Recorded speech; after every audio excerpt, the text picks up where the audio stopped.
अस्सलाम वालेकुम नाज़रीन, गुलिस्तान न्यूज़ के फेसबुक लाइव में आपका खुश आमदेद है। अभी तकरीबन 8वां महीना जारी है और 7 महीने मुकम्मल हुए हैं उमर अब्दुल्ला की नेशनल कॉन्फ्रेंस सरकार को। और इस सरकार पर अभी काफ़ी सारे जो है तनकीद की जा रही है इस सरकार के ऊपर, लेकिन इसके बावजूद भी हम देख रहे हैं कि एक मैंडेट एब्सोल्यूट मेजॉरिटी के साथ हुकूमत जो है 6 साल के बाद यहाँ पे बनी। ताहम इस सारी सूरत हाल के बीच में जहाँ काम काज इस वक्त जारी है हुकूमत की जानिब से, ऑल्दो कि यहाँ एक ड्यूअल गवर्नमेंट है, लेकिन दूसरी जानब हमने देखा कि पिछले 2-3 रोज़ के दौरान दो अलग सियासी जमातें, चाहे PDP की हम बात करें, सदर महबूबा मुफ्ती अपने सीनियर लीडरान के साथ राजभवन में LG से मुलाकी हुए। उससे पहले अपनी पार्टी का एक डेलीगेशन जो है वो राजभवन में लेफ्टिनेंट गवर्नर के साथ उन्होंने मुलाकात की। और जब मुलाकात हुई तो इस पर बहुत सारे सवालात पैदा हुए कि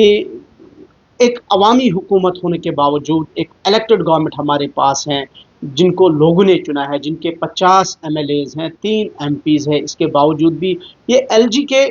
पास जाने का क्या फन है, इसका क्या माने हैं? क्या इसका ये मतलब है कि उमर अब्दुल्ला को साइड लाइन किया जा रहा है, या एक साजिश चल रही है सियासी जमातों की, या वो एक पहल कर रहे हैं कि उमर अब्दुल्ला को डिस्टर्ब किया जाए? तो इस पर मुख्तलिफ जो तजिया निगार हैं, सियासी जो मुबस्सरीन हैं, वो अपने अलग अलग एनालिसिस कर रहे हैं। पहली बात यह है कि हुकूमत अपना काम काज कर रही है और ये 5 साल के लिए हुकूमत बनी है, चूँकि J&K रीऑर्गेनाइजेशन एक्ट के तहत 4.5 साल ही इस हुकूमत को काम करना है। लेकिन लोगों ने मैंडेट दिया और बाहरी मैंडेट दिया, और 7 महीने के अंदर जो काम हुआ वो हमारे पास आया है, जो काम नहीं हुआ वो भी हमारे पास आया है। जो मैनिफेस्टो में वादे किए गए उनमें कितने वादे अभी तक निभाए गए हैं वो भी आया है, और कितने वादे निभाए जाएंगे उसका भी फ़िलहाल इंतज़ार करना पड़ेगा। लेकिन अब सवाल यह है कि LG, CM, अब हुकूमत किसके पास है? ड्यूअल गवर्नमेंट है। महबूबा का LG से मिलना क्या फ़न है, अपनी पार्टी का उनसे मिलना क्या फ़न है? तो इसको तजिया निगार मुबसरीन मुख्तलिफ एंगल से देख रहे हैं। पहली बात यह है कि सियासी जमातों को अपनी साख्त बचाने के लिए या उनको रिलेवेंट रखने के लिए वो कोई भी इस तरीके की सियासी एक्टिविटीज़ करेंगे, और जिसकी एक एग्जांपल PDP की है, क्योंकि PDP के पास महज 3 MLAs हैं। ऐसे ही अपनी पार्टी जो बिल्कुल क्लीन स्वीप हुई है, रिसेंट इलेक्शंस में एक भी सीट हासिल नहीं कर पाई, तो उनकी भी कोई रेलेवेंस अभी नहीं है। तो जाहिर सी बात है उनकी भी एक कोशिश है कि इस तरीके की जो है LG के पास जाना, CM को जो है इग्नोर करना, साइड लाइन करना। सो चाहे PDP, चाहे NC, ये अपनी पार्टी, चाहे बाकी सियासी जमातें, उनसे मुलाकी करना LG से, मुबस्सरीन कहते हैं कि इसका कोई माने नहीं है, इसका कोई फ़न नहीं है। अलबत्ता एक चीज़ है कि उमर अब्दुल्ला की सरकार अभी तनकीद का निशाना हो रही है, उनको बनाया जा रहा है। जिस तरीके से बहुत सारे इशू सामने आए, पहला ये कि रिजर्वेशन एक बहुत बड़ा इशू था और अभी है, और इस पर एक कैबिनेट सब कमेटी बनाई गई और उनको ये रिस्पॉन्सिबिलिटी, ये जिम्मेदारी दी गई कि वो इस मसले को देखें। और उस पर उमर अब्दुल्ला ने भी कहा, पहले 6 महीने का वक्त दिया गया था, लेकिन अब उसकी जो टाइम लाइन है या उसकी जो डेड लाइन है वो भी जो है ख़त्म हुई है, लेकिन अभी भी रिपोर्ट सामने नहीं आई है। और इस पे जब हम सवाल पूछते हैं सरकार से, उमर अब्दुल्ला सरकार से, तो वो इस पे कोई लबकुशाई नहीं करते, इस पे कोई जवाब नहीं दे रहे हैं।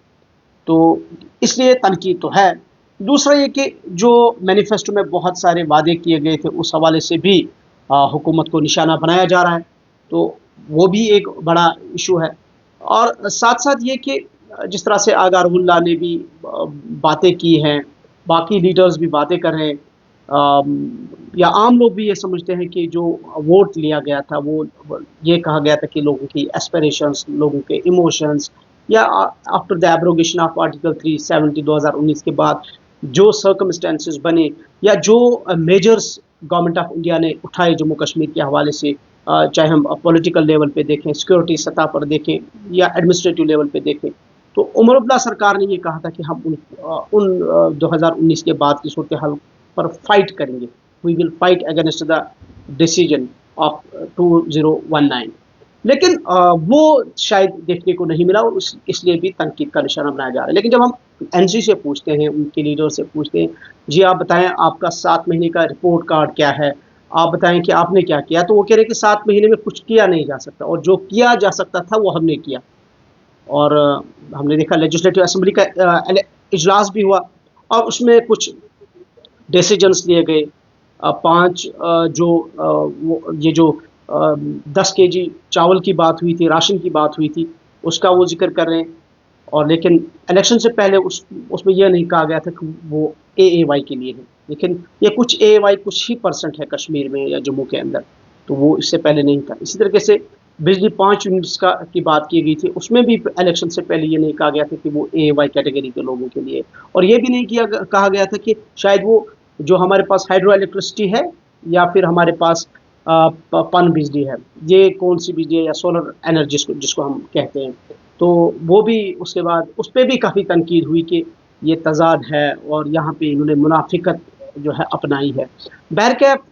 To cut long story short, हम ये कह रहे हैं कि 7 महीने हुए हैं, और ये जो LG से मिलना, CM को इग्नोर करना, मुबसरीन कहते हैं कि इसका कोई फ़न नहीं है। अब PDP तो उनके पास तो महज 3 MLAs है, एक बड़ी पॉलिटिकल पार्टी थी,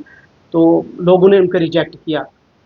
इवन के जो महबूबा मुफ्ती की खुद की बेटी है, उनको शिक्स्त का सामना करना पड़ा, पार्लियामेंट में बुरी तरह शिक्स्त का सामना करना पड़ा। सीनियर इनके जो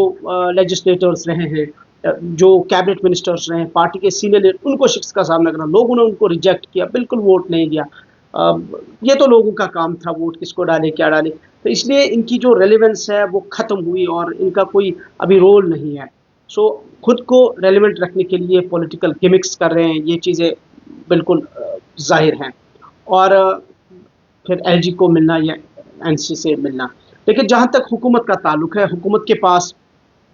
अभी 5 साल का वक्फा है, या 4.5 साल का इनके साथ इनके पास वक्त है, और 4 साल तकरीबन है अभी। लेकिन इन 4 साल के दौरान बहुत कुछ किया जा सकता है, बहुत कुछ करना भी है, और ये तो वक्त ही बताएगा कि लोगों के जो मसाइल हैं उनको किस हद तक हल किया जाएगा। लेकिन अभी हुकूमत पर तनकीद हो रही है, और ये कहा जा रहा है कि उमर अब्दुल्ला की जो हुकूमत है ये नाकाम हो रही है, और ख़ासकर जो रिसेंट लेजिस्लेटिव असेंबली का इजलास हुआ, जिसमें अल्कोहल बिल को पास नहीं कर पाए, या उस पर कोई डिबेट डिस्कशन नहीं हो पाया, और ख़ासकर ये जो वक्फ अमेंडमेंट बिल का एक बहुत बड़ा और संगीन मसला है इस वक्त पूरे भारत में, एक मुस्लिम मेजॉरिटी स्टेट होने के बावजूद इस पर उमर अब्दुल्ला सरकार ने लेजिस्लेटिव असेंबली के अंदर ना तो बिल को लाने दिया, और ना ही इस पर कोई ख़ास डिबेट करने दिया। ये अपोजिशन जमातों का इल्ज़ाम है, उनका कहना है। तो लेकिन ड्यूअल गवर्नमेंट है यहाँ पे, एक LG के पास महदूद इख्तियारात है, CM के पास महदूद इख्तियारात है, लेकिन तजिया निगार इसको इस एंगल से भी देखते हैं कि जो इख्तियारात उमर अब्दुल्ला के पास हैं, क्या वो उन इख्तियारात का सही इस्तेमाल कर रहे हैं। एक एग्जाम्पल है, अभी बहुत सारे डिपार्टमेंट्स के अंदर, जैसे इंजीनियरिंग डिपार्टमेंट R&B है, जल शक्ति है, मैकेनिकल इंजीनियरिंग है, बहुत सारे ऐसे डिपार्टमेंट एजुकेशन जहाँ पे अभी खला है, जहाँ प्रमोशंस रुकी है, जहाँ ऑफिसर्स को एडिशनल चार्जेस दिया जा रहा है, लोगों के बहुत सारे मसाइल हैं। शायद बात अभी जो है लोग पूरी तरीके से अपनी सामने नहीं रख पा रहे हैं सरकार के सामने कि उनको एड्रेस किया जाए। या पेंशन का बहुत बड़ा मसला है, लोग कब्रों में हैं, और उनकी जो उनका अपना पैसा है वो उन्हें वागुजार नहीं किया गया है, वो एक संगीन मसला है। और जब वो ट्रेजडी पे जाते हैं, वहाँ पे कह रहे हैं कि भाई हमारे पास बजट ही नहीं है, ऑल्दो कि बजट भी जो है पास किया गया जम्मू कश्मीर का। इवन कि MLAs का CDF फंड जो है वो अभी तक वागुजार नहीं हुआ है, जो कॉन्स्टिट्यूंसी डेवलपमेंट फंड होता है वो अभी तक वागुजार नहीं हुआ है, लेकिन MLAs की सैलरी उन्हें 1.5 लाख जो है वो मिल रही है। तो लेकिन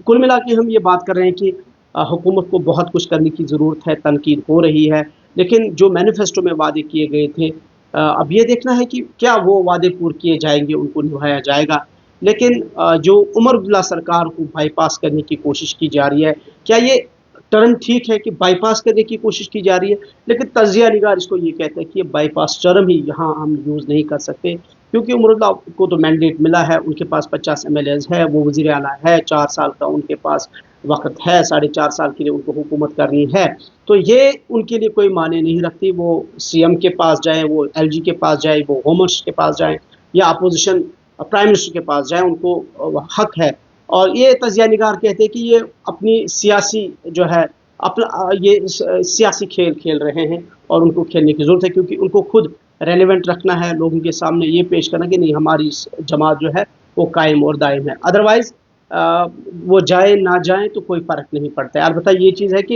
एक कंस्ट्रक्टिव क्रिटिसिज्म जब ये जो अपोजिशन करें वो इम्पॉर्टेंट होता है, इसलिए कि वो अवामी मफाद में बड़ा इम्पॉर्टेंट होता है, क्योंकि वो सरकार वो हुकूमत शायद फ़ाल नहीं है जिसमें एक स्ट्रॉन्ग अपोजिशन हो, और स्ट्रॉन्ग अपोजिशन एक कंस्ट्रक्टिव तरीके से जो है अपोजिशन करे हुकूमत की, सो दैट जो मसाइल हैं, जो इश्यूज़ हैं, जो वादे लोगों के पुर किए गए उसका हिसाब हो, उसका एहतसाब हो। अदरवाइज़ आम लोग शायद अगर बात करेंगे तो उनके खिलाफ कार्रवाई की जा सकती है, उनके खिलाफ एफआईआर दर्ज किया जा सकता है, उनको झूठे मुकदमों में जो है भरा जा सकता है। लेकिन जब अपोजिशन बात करे तो वो एंटी गवर्नमेंट नहीं होता है, बल्कि वो लोगों की ही आवाज़ होती है। और जो सरकार अवामी मफाद में काम करती है वो भी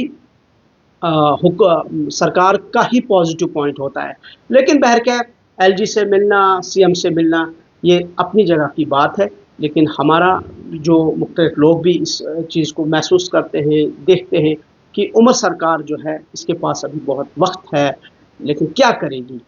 लोगों के बुनियादी जो मसाइल हैं उनको क्या हल किया जाएगा। और जो वादे किए गए थे हम उस पर नहीं जाएंगे, लेकिन अगर 12 इन्होंने गारंटीज़ दी थी, 12 में से अगर 8 गारंटीज़ ऐसी हैं जिनके लिए इनको स्ट्रगल करनी है, जो इम्पॉसिबल बज़ाहिर लग रही है, जो नामुमकिन बिल्कुल लग रही है, लेकिन 8 गारंटीज़ या 7 या 6 गारंटीज़ ऐसी है जिनको उमर सरकार जो है पुर कर सकती है। लेकिन वो कब पुर होंगी उसका भी हमें और आपको इंतज़ार है। कमेंट सेक्शन में आप कमेंट कर सकते हैं, आप मौजूदा सरकार पे बता सकते हैं कि आपका फीडबैक, आपका एनालिसिस या आपका ज़ाती तजुर्बा, या आप इस अभी की सरकार के 7 महीने के रिपोर्ट कार्ड को कैसे देखते हैं। मोहम्मद शफी के साथ इमरान हुसैन।